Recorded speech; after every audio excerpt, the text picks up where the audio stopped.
Hey guys, hope everybody's doing well.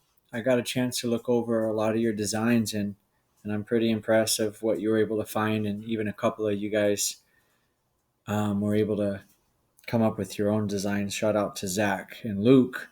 Um, as far as sharing stories, I think Megan Lee was able to find the coolest story. I'm going to play a little bit of this video that I posted on the Power School page.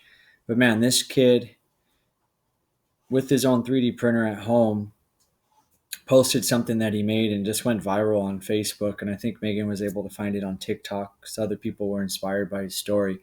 So as you guys can see in the video, basically what it is, um, it allows those that have to wear a mask all day some relief um, from the straps around their ears. So it's pretty cool. It looks like a pretty easy thing to print, something that a lot of you guys could come up with yourselves. And that's exactly what the assignment last week was all about. And this is really cool. So I was able to find the file, which is really cool.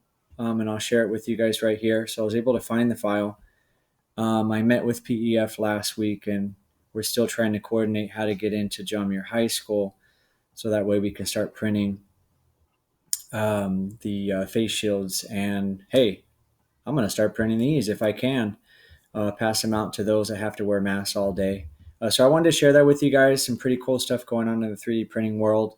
I know a lot of you guys already understood how powerful 3D printers can be in terms of solving problems, and especially more so than ever. So hope you guys are doing well. Just wanted to share this with you guys.